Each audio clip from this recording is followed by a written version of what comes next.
Pasca drama penjemputan Loli yang dilakukan Nikita Mirzani di apartemen yang viral beberapa waktu lalu, ternyata kini kisruh antara ibu dan anak itu berujung haru. Ia diungkapkan oleh Fahmi Bahmid, kuasa hukum Nikita Mirzani. Loli yang sebelumnya berontak dan bersikap kasar terhadap sang ibu, kini telah menyesal. Terlebih setelah Loli mengetahui bahwa Nikita Mirzani mati-matian mencari keadilan untuknya. Sambil menangis di pelukan Fahmi Bahmid, Loli pun disebut telah berjanji tidak akan menyakiti hati Nikita Mirzani lagi. Dan untuk mengetahui fakta-fakta mengenai itu semua, maka inilah 5 fakta Loli melunak saat tahu Nikita Mirzani mati-matian mencari keadilan untuknya. Versi Cumi Top 5. Perjuangan Nikita Mirzani dalam mencari keadilan untuk putri sulungnya Loli tampak tak main-main. Ya, diketahui Nikita Mirzani sampai meminta LPSK turun tangan untuk melindungi Loli dari Fadel Bajideh yang diduga telah merusak hidup Loli. Lantas, seperti apa permohonan Nikita Mirzani pada LPSK untuk memberikan perlindungan terhadap Loli? Benarkah Loli saat ini dalam keadaan bahaya? Saya mengajukan permohonan supaya dari pihak penyidik untuk mengajukan permohonan kepada Lembaga Perlindungan Saksi dan Korban. Karena setelah saya mengikuti proses pemeriksaan, saya temukan ada hal-hal yang sangat mengkhawatirkan. Sehingga saya mohon kalau bisa ada lembaga perlindungan saksi dan korban untuk dilibatkan dalam persoalan ini supaya korban yang bernama panggilannya Loli untuk mendapatkan perlindungan. Kenapa saya ajukan ini? Setelah saya menyampaikan kepada Nikita, hasil pemeriksaan saksi-saksi itu seperti ini. Ini kalau kita tidak minta perlindungan juga kepada lembaga LPSK untuk anakmu, ini riskan. Jadi supaya ada yang memberikan penjagaan atas nama negara kepada Loli seperti itu, dan itu lagi mereka pertimbangkan. Mudah-mudahan segera dikabulkan sehingga ada perlindungan yang secara khusus terhadap korban. Jadi Loli ini korban dalam persoalan ini. Kalau sampai saya mengajukan permohonan kepada lembaga perlindungan, berarti ada hal-hal yang mengkhawatirkan. Kayak soal kalimat nggak boleh kita sampaikan. Sekali lagi, saya berkali-kali mengajukan permohonan maaf. Ada batasan yang diberikan undang-undang yang melarang saya untuk menyampaikan proses pemeriksaan.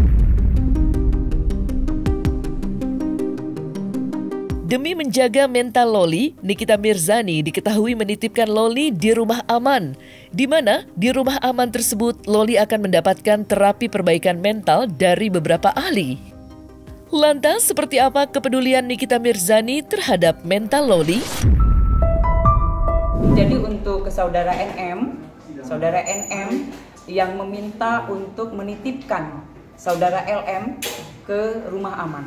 Ya, karena di sana juga ada terapi dari psikologi, ya itu emang semuanya memang ada di sana, perbaikan, ya, jadi semua rehab pun ada di sana. Terus kalau ditanya apakah sudah bicara dari hati ke hati, belum, karena emosinya belum stabil, masih butuh ditenangkan lagi. Ditenangkan, makanya kan setiap hari ini psikolog semuanya dari Komnas Anak juga selalu datang, dan gue juga selalu ngecek bagaimana keadaannya hari ini, apakah sudah makan, apakah mau makan, pokoknya semuanya selalu komunikasi dengan baik sama orang yang jagain sekarang. Meski Loli saat ini berada di rumah aman dan dengan pendampingan pihak kepolisian, Nikita Mirzani mengaku bahwa ia selalu berusaha untuk berkomunikasi dengan Loli.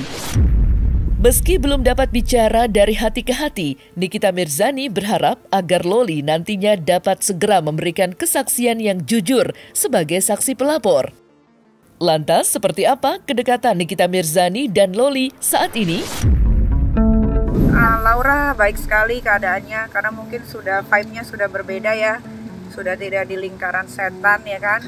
Jadi sekarang dia sudah bisa mengontrol emosi, sudah bisa diajak bicara dengan baik, sudah sangat amat tenang. Mudah-mudahan nanti dari mulutnya Laura sendiri yang akan bercerita, mungkin nggak di sini, nanti saat mau masuk ke pengadilan. Jadi untuk NM itu mengecek keberadaan dari putrinya ya.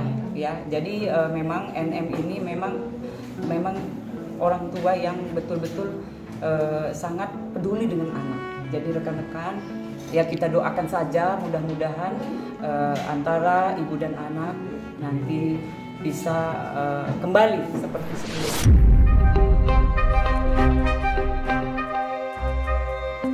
Merasa tak terima, hidup putri sulungnya, Loli, diduga dirusak oleh Fadel Bajideh. Nikita Mirzani diketahui langsung melaporkan Fadel Bajideh ke polisi dengan pasal berlapis.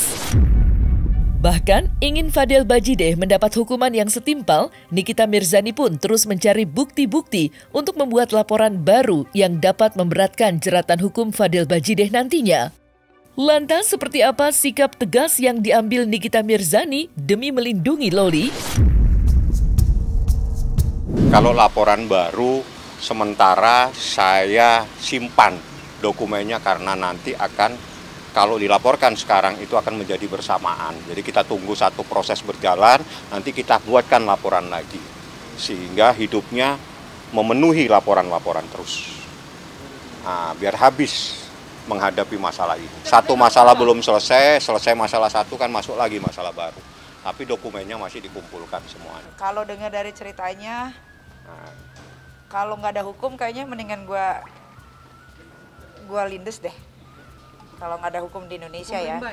Iya, tapi karena ini sudah masuk ke ranah hukum, biarkan ini menjadi apa? Biar menjadi proses hukum aja. Iya. Rasa sayang Nikita Mirzani terhadap Loli tampak begitu nyata. Ya, meski sebelumnya Nikita Mirzani sempat mengatakan bahwa ia sudah tak menganggap Loli sebagai anaknya lagi, kini Nikita Mirzani menyatakan secara terang-terangan bahwa Loli akan tetap menjadi darah dagingnya yang ia sayang sampai kapanpun. Bahkan saat dipukul oleh Loli, Nikita Mirzani mengaku ikhlas dan tak masalah putrinya melakukan hal tersebut. Di sisi lain, menurut kuasa hukum Nikita Mirzani, Fahmi Bahmid, Loli disebutkan telah sadar dan menyesal telah bersikap kasar pada Nikita Mirzani.